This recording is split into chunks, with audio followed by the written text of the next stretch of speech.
ختم اللہ علی قلوبہم، اللہ تعالیٰ نے ان کے دلوں پر مہر لگا دی۔ لیکن اب آپ کو میں ایک بہت ہی خوبصورت بات اس صورت کے حوالے سے بتانے لگا ہوں۔ ہم نے پڑھا ذالک الکتاب لا ریب، یہ وہ کتاب ہے جس میں کوئی شک نہیں۔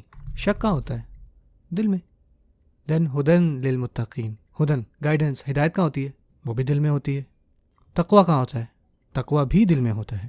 پھر اللہ نے فرمایا الذین یؤمنون بالغیب، غیب پر ایمان، غیب پر ایمان یہ کہاں پہ ہوتا ہے؟ دل میں۔ جس چیز کی بھی ہم بات کر رہے ہیں اب تک، کس کے معاملات ہیں؟ دل کے۔ اللہ تعالیٰ بار بار اشارہ کر رہے ہیں، حتیٰ کہ کفر، ان الذین کفروا، وہ جنہوں نے کفر کیا۔ کفر کہاں ہوتا ہے؟ وہ بھی دل میں ہوتا ہے، لٹرلی دل میں ہوتا ہے، آپ کو تو نہیں پتہ لگتا۔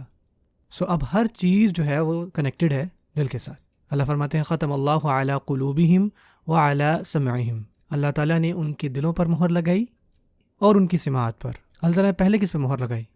دل پر۔ اللہ تعالیٰ نے پہلے دلوں پر مہر لگائی۔ آپ نے دیکھا نا کہ کس طرح پورا کا پورا کانٹیکسٹ ہی کنیکٹڈ تھا دل کے معاملے کے ساتھ، دیکھا نا آپ نے۔ سو جب بات آئی مہر لگانے کی تو اللہ تعالیٰ نے کس کا پہلے ذکر کیا؟ دلوں کا۔ لیکن اگر آپ سورۃ الجاثیہ جا کے دیکھیں تو آپ کو کچھ مختلف ملے گا وہاں پہ۔ وہاں اللہ فرماتے ہیں وختم علی سمعہ وقلبہ، اللہ تعالیٰ نے اس کی سماعت پہ مہر لگائی اور اس کے دل پر۔ یہاں پہ کیا تبدیل ہے؟ بجائے دلوں پہ پہلے مہر لگانے کی سورۃ الجاثیہ میں آیت نمبر 23 جو ہے، سورہ نمبر 45 ہے، اللہ تعالیٰ یہاں پہ سماعت کا پہلے ذکر کر رہے ہیں۔ کس طرح؟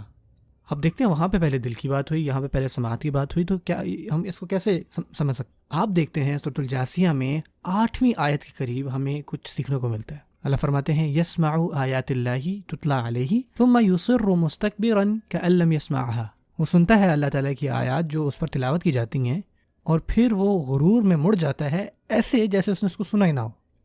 یہاں پہ کافر کا جرم کیا ہے؟ اس نے سننے سے انکار کیا۔ 15 آیتوں کے بعد جب مہر لگانے کی بات ہوئی تو اللہ تعالیٰ نے کہا کہ ہم نے اس کی سماعت پہ پہلے مہر لگائی، ختم علی سمعہ وقلبہ۔ سبحان اللہ، دیکھیں سبحان اللہ کتنے الفاظوں کا چناؤ ہے۔ اللہ تعالیٰ نے کہاں کیسے پرفیکشن رکھی ہوئی، اللہ